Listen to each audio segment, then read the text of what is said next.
अस्सलाम वालेकुम नाज़रीन, मैं हूं नादिया और मेरे साथ मौजूद हैं डॉक्टर जावेद इकबाल। डायबिटोलॉजिस्ट हैं, एंडोक्रिनोलॉजिस्ट हैं, एसोसिएट प्रोफेसर मेडिसिन हैं। डॉक्टर साहब को हम प्रोग्राम में वेलकम कहते हैं। अस्सलाम वालेकुम डॉक्टर साहब। वालेकुम अस्सलाम। नाज़रीन, आज हम बात करेंगे डेंगू के बढ़ते हुए बीमारी के बारे में, या डेंगू का जो ख़तरा है वो आजकल जो है वो लोगों के लिए बढ़ जाता है। तो डॉक्टर साहब से आज हम बात करेंगे डेंगू से बचाव के बारे में, ख़ास तौर पर डायबिटिक्स जो हैं वो डेंगू से बचाव के लिए क्या क्या एहतियाती तदाबीर कर सकते हैं। तो चलिए पूछते हैं डॉक्टर साहब से पहला सवाल। डॉक्टर साहब, जैसा कि मैंने बात की कि डेंगू जो है उसका ख़तरा ज़ाहिर है सर पे मंडला रहा है, तो डेंगू जो है वो कैसे फैलता है, एक तो ये बताएगा, उसकी अलामात क्या हैं जब ये हो जाता है, और जब फैमिली में किसी भी शख्स को डेंगू जो है वो हो जाता है तो कौन सी अलामात को देखते हुए या किन हालात को पेश नज़र रखते हुए पेशेंट को हॉस्पिटल जो है वो लेके जाना चाहिए। बहुत अच्छा टॉपिक आपने सेलेक्ट किया है। सबसे पहले ये बताऊं, दूसरा ये है कि इस आजकल सीज़न, चूँकि पहले अभी कोविड-19 का सीज़न ख़त्म हुआ है, कोविड-19 गया तो नहीं है, ये तो नहीं कहना चाहिए कि चला गया है, उसके हवाले से भी प्रिकॉशंस की ज़रूरत है, आपको एहतियात करने की ज़रूरत है। लेकिन इसके साथ ही चूँकि मौसम शुरू हो गया है डेंगू वायरस का, तो ये जो डेंगू के एक फ़ीवर है, ये बेसिकली एक हेमरेजिक फ़ीवर्स में से एक फ़ीवर है। कुछ फीवर्स को हम कहते हैं जिनमें ब्लीडिंग होना शुरू हो जाती है, खून आना शुरू हो जाता है, इनको हम मुख्तलिफ जगहों से इनको हम कहते हैं हेमरेजिक फीवर्स। अच्छा, इन हेमरेजिक फीवर में से येलो फीवर एक होता है, उसमें से एक डेंगू फीवर भी उनमें से एक है, कॉन्गो वायरस जो है वो भी इनमें से एक है। डेंगू वायरस एक मच्छर से फैलता है जिसको हम एडिस कहते हैं, और ये मच्छर जो है ये ताज़ा पानी पे पाया जाता है, ताज़ा पानी में परवरिश पाता है। ये बड़ा कोई स्पेशल किस्म का मच्छर है। जो ये आया कहाँ से? ये ज़्यादातर आप कह लें अफ्रीका साइड से। तो अफ्रीका में साफ पानी होता है? इस पर देख ले, इसका मतलब तो ये है कि उनमें से किसी साफ पानी पे प्रवेश पा सकता है ना।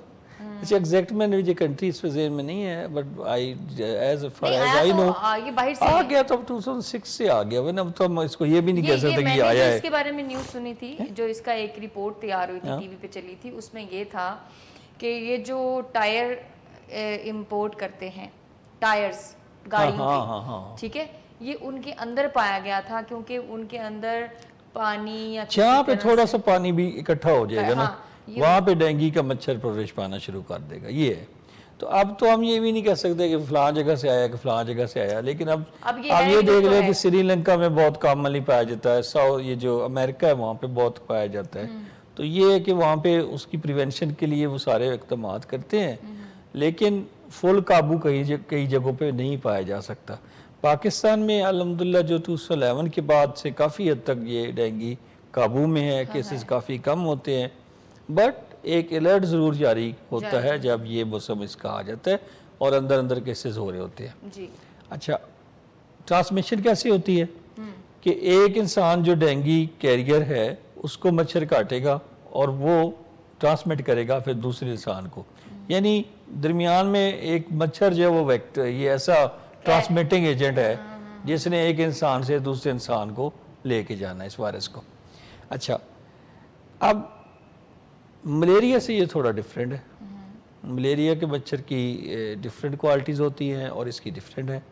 तो इसमें मादा मच्छर ज़्यादा इसमें काटती होती है, और ये जो है, ये मैंने जैसे बात की कि जहाँ पे भी आप पानी, घर में जैसे आप बाल्टी रखते हैं उसमें पानी आप भरते हैं और वो उसको ऐसे ही खुला छोड़ देते हैं, तो उस पर चांस है कि डेंगू का वायरस नशोनुमा आ जाए। इसी तरह कई जगह पे घरों में स्टोरेज पानी जो है वो खुला पानी रखा जाता है और उसको स्टोर किया जाता है, वो एक सोर्स होता है कि वहाँ से डेंगू मच्छर इकट्ठा होकर परवरिश पा के तो आपको फिर काटना शुरू कर दे। अच्छा, ये आम तौर पे कहते हैं कि सुबह के टाइम पे काटता है, अर्ली मॉर्निंग। अच्छा, हाँ, अब ये उसकी अपनी एक हैबिट्स को साथ आप अटैच कर सकते हैं कि उसकी हैबिट ऐसी है कि वो सुबह ट्रैवलिंग शुरू करता है, तो उस वक्त वो काटता भी जाता है। वो जहाँ से आया वहाँ पे मैंने कहा ना कि ये बड़ा डिफरेंट होंगी ना। मैंने जैसे शुरू में बात की कि ये बड़ा एक टेक्निकल किस्म का और बड़ा ही सोफिस्टिकेटेड किस्म का मच्छर है, जिसके रहने सहने भी जरा अच्छे हैं, खुद तो सोफिस्टिकेटेड है, लोगों को भी मार करता है, रहना सहना भी इसका अच्छा है, और उसने मतलब लोगों को जो अटैक करने हैं वो भी बड़े तरीके से करने हैं। और इसका अटैक काफ़ी कहते हैं कि इग्नोर नहीं किया जा सकता, यानी वहाँ पे भी काफ़ी आपको पेन महसूस हो सकती है। अच्छा, सुबह के टाइम पे हमारे अक्सर लोग वॉक कर रहे होते हैं और वो टी शर्ट्स पहन के वॉक कर रहे होते हैं। सही है, ठीक है। अब टी शर्ट्स पहन के वॉक कर रहे हैं तो वो बाजू उनके आधे एक्सपोज्ड हैं, इसी तरह हाथ एक्सपोज्ड हैं, तो यहाँ पे मच्छर के काटने का खदशा बढ़ जाता है। तो मैं समझता हूँ ये सुबह के टाइम पे जो वॉक कर रहे हैं, ये किसी भी टाइम पे जो वॉक करने जाते हैं, तो उस वक्त फिर आप टी शर्ट्स का इस्तेमाल इन दिनों में कम करते हैं ना जी, इनके मुकाबले में फुल शर्ट्स पहने और अपने आप को एक्सपोज ना रहने दें, ये वाली बात। अच्छा, अब जब हो जाता है, फिर आपने पूछा था कि इलामात क्या होती हैं, आपने बड़े सवाल इकट्ठे ही पूछ लिए हैं, इलामात भी क्या हैं, फलाने क्या हैं, तो ये सारा एक दफ़ा बता देता हूँ। अब इलामात क्या हैं, सबसे पहले होगा फीवर, हाई ग्रेड फीवर होगा और बड़ी ही सडन ऑनसेट होएगी। जैसे सडन ऑनसेट क्या होता है, सडन ऑनसेट फीवर का क्या होता है कि आप और मैं यहाँ बैठे अभी एक प्रोग्राम करें और यहाँ पे लगा, ये लगा रहने दें। सडन ऑनसेट ये कि आप और मैं यहाँ प्रोग्राम कर रहे हैं और अभी प्रोग्राम ख़त्म होते ही मैं अपने क्लिनिक पे चला जाऊँ और आपका थोड़ी देर बाद फ़ोन आए कि सर मुझे फीवर हो गया, तो ये बहुत ही सडन ऑनसेट है ना। इससे पहले आप बिल्कुल ठीक थे। हाँ, अब जैसे टाइफाइड का बुखार है तो उसमें थोड़ी अनवेल होता है पेशेंट पहले, और फिर फीवर लो ग्रेड फिर हाई ग्रेड हो जाता है। तो थोड़ी जो हेपेटाइटिस की फीवर है, वायरल हेपेटाइटिस होता है जैसे, उसमें भी पहले इंसान अनवेल फील करता है, उसको पहले कोई सिकनेस फील होती है, थोड़ी पेन्स होती हैं, फिर फीवर आता है। इसका सबसे पहले फीवर आता है और बहुत ही पीक कर जाता है जल्दी, 100 से 102 103 तक, और बहुत सीवियर बॉडी पेन्स होती हैं। इसको हम, डेंगू का मतलब क्या होता है, डेंगू का मतलब होता है ब्रेकिंग बोन्स, यानी हड्डी तोड़ बुखार एक तरह से। तो आपकी हड्डियों में दर्द होता है, पेशेंट कहता है मेरी कमर में दर्द है, मेरे सर में दर्द है और मेरी आंखों में दर्द है और मैं दर्द से मरा जा रहा हूँ। अब मज़े की बात यह कि जितने दर्द से वो मरा जा रहा है मरीज, इतना ये है कि दर्द की दवाइयाँ नहीं लेनी, क्योंकि दर्द की दवाइयाँ आपके प्लेटलेट्स को ख़राब कर सकती हैं, तो दर्द की दवाइयाँ हम नहीं दे सकते सिवाय पैराडोल के। जो ये हमारी पैरासीटामोल मशहूर है, पैरासीटामोल जो है, पैराडोल मैंने कह दिया, पैरासीटामोल आप ले सकते हैं, बाकी नहीं। तो पेशेंट को फीवर है और पेशेंट को ब्रेकिंग बोन पेन्स है, हड्डियां तोड़ रहा है बुखार उसका, ठीक है। इसके साथ पेशेंट को चौथे दिन पे ऐसा होता है कि 4 दिन के बाद पेशेंट के प्लेटलेट्स कम होना शुरू हो जाते हैं और फिर हो सकता है कि ब्लड प्रेशर भी तब्दील हो जाए, ऊपर वाला ब्लड प्रेशर नीचे आ जाए और ये जो दो ब्लड प्रेशर के दरमियान डिफरेंस होता है ये ज़रा नैरो हो जाए। इसको कहते हैं नैरो पल्स प्रेशर, यानी ऊपर वाले ब्लड प्रेशर और नीचे वाले का जो फर्क होता है, पता ना चले कि लो हो रहा क्या है। हाँ, वो दरमियान में ज़रा कम हो जाता है। जैसे 140/80 एक ब्लड प्रेशर है, सॉरी 120/80 है, तो वो 40 का डिफरेंस है दोनों में। तो अगर 120/80 की बजाय 110/80 हो जाए तो ये डिफरेंस 30 हो गया, और अगर 100/80 हो जाए तो ये बहुत ही कम हो गया। तो लेस देन 30, लेस देन 25 ये पल्स प्रेशर इसको कहते हैं, कम होता जाता है। ये सारे इसके ज़रा से ख़तरनाक इलामात है। मज़े की बात ये है कि जब फीवर सेटल हो जाता है तो पेशेंट का ख्याल होता है कि मैं अब बेहतर हो गया हूँ, लेकिन एक्चुअली ऐसा नहीं होता। वो पेशेंट बेहतर इसमें नहीं होता, फीवर सेटल हो जाता है लेकिन पेशेंट सिक रहता है। तो ये जो दिन होता है जब पेशेंट का फीवर सेटल हो गया है और पेशेंट का सिकनेस बेहतर नहीं हुई, वीकनेस उसकी वैसी है, एनजाइटी उसकी वैसी है, उसकी लेथार्जी वैसी है, कमज़ोर है, अपने आप को अच्छा फील नहीं कर रहा, खाना पीने को भी उसका खाना खाने को दिल नहीं कर रहा, ये चीज़ें हैं कि इसका मतलब है कि डेंगू हेमरेजिक भी हो सकता है। और इस पेशेंट का बीपी चेक होना चाहिए, उस पेशेंट का अल्ट्रासाउंड होना चाहिए, उस पेशेंट के थारो एग्जामिनेशन होना चाहिए। सो आपके जो मरीज़ हैं उनको पहले दिन अपनी ये नहीं, पहले दिन उनको CBC करानी होती है, तो दरमियान में फिर उनको चौथे दिन अल्ट्रासाउंड कराना होता है देखने के लिए कि कोई कॉम्प्लिकेशंस तो नहीं है। अच्छा, डेंगू के बुखार जो है इसको हम 2 मेन हिस्सों में या 3 मेन हिस्सों में कैटेगरीज में तकसीम करते हैं। मरीज़ों की आसानी के लिए मैं कुछ उसको शॉर्टकट कर दूंगा, टेक्निकली में भी डिफरेंट हो। एक है डेंगू बुखार, मामूली बुखार, मरीज़ को बुखार हुआ, थोड़ी बहुत इलनेस रही, बॉडी पेन्स हुई, कुछ प्लेटलेट्स कम चले गए, मसूड़ों से एक आधी दफ़ा ब्लीडिंग हो गई और पेशेंट ठीक हो गया 10 to 11 डेज में। अच्छा, एक पेशेंट होगा जिसको डेंगू हेमरेजिक फीवर होगा, DHF कहते हैं। ये वो मरीज़ है जिसको फीवर भी हुआ और उसकी बॉडी में फ्लूइड भी इकट्ठा हो गया। जैसे पेट में पानी आ गया अल्ट्रासाउंड पे, उसके जिगर जो है उसका साइज़ बढ़ गया, ये मरीज़ ज़रा टेक्निकली हॉस्पिटल में डील होना चाहिए और ये वहाँ पे डील होगा, इसको ब्लीडिंग भी हो सकता है ज़्यादा हो जाए बाकी लोगों का। तीसरे वो मरीज़ हैं जिनका बीपी बिल्कुल डाउन चला गया और वो शॉक में चले गए, इसको कहते हैं डेंगी शॉक सिंड्रोम। ये बड़ा रेयर है लेकिन ये भी है एक कैटेगरी। अगर हम डेंगी हेमरेजिया को सही मैनेज ना करें तो मे भी वहाँ से डेंगी शॉक बन जाए। तो ये है कि ये जो डेंगी हेमरेजिया को डेंगी शॉक है, ये दोनों हॉस्पिटल में इन पेशेंट दाखिल होकर एडमिट होकर ट्रीट होते हैं। जो सिंपल डेंगी फीवर है उसको हम घर में एहतियातों के साथ ट्रीट कर सकते हैं। अच्छा, अब क्या एहतियातें करनी चाहिए मरीज़ को जब उसको फीवर हो गया, जो आपने सवाल पूछा था। सबसे पहले अपनी CBC करवाए और अपने डॉक्टर से रब्ता करें, वहाँ से एक अपनी लिस्ट लाए कि मैंने कौन सी प्रिकॉशंस या कौन सी हिदायत पे अमल करना है। मैं हिदायत को सिंप्लीफाई कर देता हूँ। सबसे पहले ये है कि आप अननेसेसरी पेन किलर्स और अननेसेसरी एंटीबायोटिक्स ना लगवाएं, और ये जो कहते हैं ना सेल्फ मेडिकेशन वो ना करें। डेंगी एक ऐसा बुखार था जिसके अंदर हमारे मरीज़ों को ये पता लगा कि कई सारी बीमारियों में ट्रीटमेंट ना लेना भी फ़ायदेमंद हो सकता है।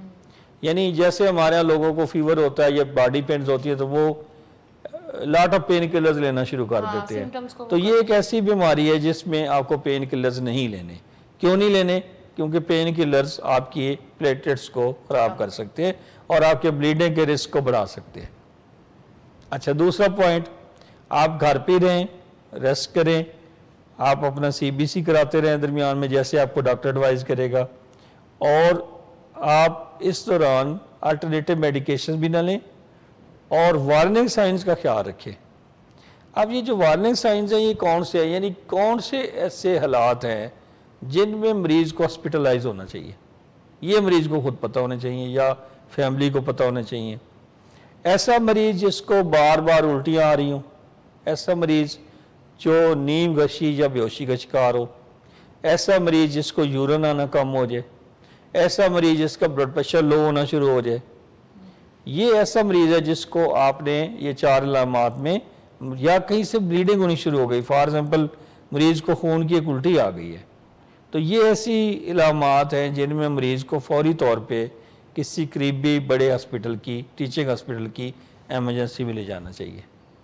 टीचिंग हॉस्पिटल की एमरजेंसी मैंने इसलिए कहा है कि टीचिंग हॉस्पिटल के डॉक्टर्स जो हैं वो यूजुअली डेंगी में ट्रेंड होते हैं, वो उसकी इलामात को समझते हैं और वो उसको ट्रीट करना जानते हैं। जो 24 आवर कवर हमारा होता है इसमें डॉक्टर्स को ट्रेंड किया गया होता है, तो टीचिंग हॉस्पिटल्स में आपको जाना चाहिए ट्रीटमेंट के लिए। ठीक है, ये अच्छा डॉक्टर साहब ये बताइए कि अभी आपने बताया कि एहतियातें जो पेशेंट्स हैं वो क्या क्या कर सकते हैं, ये डायबिटिक्स के लिए सेम है या उनके लिए? डायबिटिक्स के लिए कुछ एडिशनल बातें आ जाती हैं, जैसे कुछ पेशेंट्स हैं जिनको हार्ट डिजीज़ हैं, या कुछ पेशेंट्स हैं जिनको लंग की डिजीज़ हैं, या कुछ पेशेंट्स हैं जिनको लिवर डिजीज़ है, इनको एक्स्ट्रा प्रिकॉशन लेनी पड़ती है, इनको जल्दी हॉस्पिटलाइज होना पड़ता है। 1 सेकेंड डायबिटिक्स है तो उनको ब्लड शुगर का भी ख्याल रखना है, क्योंकि ये जो डेंगी के अंदर अक्सर लोग यूज़ करते हैं, यूसेज का इस्तेमाल बहुत करते हैं ना, तो उससे ब्लड शुगर लेवल उससे भी बढ़ने का खतरा होता है, वायरस इटसेल्फ भी बढ़ा देता है। डायबिटिक्स की इम्यूनिटी भी तो थोड़ी कंप्रोमाइज्ड है। अच्छा, बिल्कुल सही।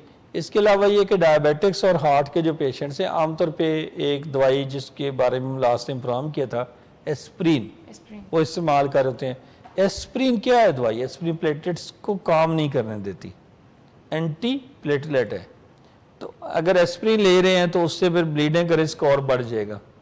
तो एस्प्रिन को वो फौरी तौर पे होल्ड कर दे अगर डेंगी कन्फर्म हो जाए और प्लेटलेट्स कम हो जाए तो, और अपने फिर फिजिशियन से रब्ता करें कि इसके हवाले से उसकी कोई अल्टरनेट अभी फौरी इस्तेमाल करना है या उसको होल्ड करना मुनासिब है कुछ अरसे के लिए। तो जब इलनेस ख़त्म हो जाएगी, ये सिकनेस चली जाएगी, तो वो दोबारा अपनी एस्प्रिन को शुरू कर सकते हैं। अच्छा,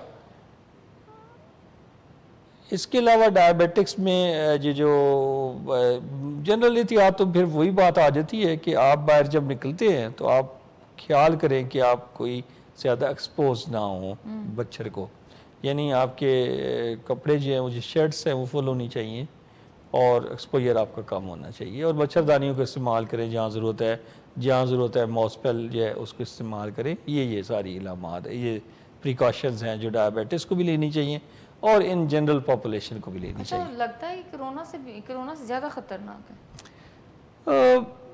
अगर आप कोरोना और डेंगू का कंपैरिजन करें तो मैं समझता हूँ कि कोरोना मोर डेंजरस है as compare to dengue. Dengue का जो एक तो सेल्फ लिमिटिंग डिजीज़ है, 10-12 डेज़ का स्पेन है, और उसमें कहीं इतने एक्सपर्ट्स इन्वॉल्व करने की ज़रूरत नहीं है। हमने ऑलरेडी जो हमारा डेंगू एक्सपर्ट एडवाइजरी ग्रुप है उसने ऑलरेडी लोगों को ट्रेन कर रखा हुआ है कि कैसे इसको रिकग्नाइज करना है, कैसे इसको ट्रीट करना है। रिसोर्सेज बहुत ज़्यादा इस्तेमाल करने की ज़रूरत नहीं होती, जबकि कोरोना में आपको पता है वेंटिलेटर्स भी इन्वॉल्व हैं, ICUs इन्वॉल्व हैं, ऑक्सीजन इन्वॉल्व है, तो वहाँ पे मामला ज़रा लंबे हो जाते हैं। हाँ जी, स्टीरॉइड्स इन्वॉल्व हैं, जबकि डेंगू में कोई और इंटरवेंशन इन्वॉल्व नहीं, सिर्फ सिवाय इसके कि कुछ ट्रिप्स के इस्तेमाल है जो सेंसिबली करना होता है। ये वाली बात है। बहुत शुक्रिया डॉक्टर साहब। नाज़रीन, आपने बातचीत सुनी डॉक्टर जावेद की। यकीनन आप इन बातों पे अमल करेंगे जो कि डॉक्टर जावेद ने आपको बताई हैं। अगले हफ्ते हम एक नए टॉपिक के साथ दोबारा से आपकी खिदमत में हाजिर होंगे। हमारे साथ रहेगा। अल्लाह हाफ़िज़।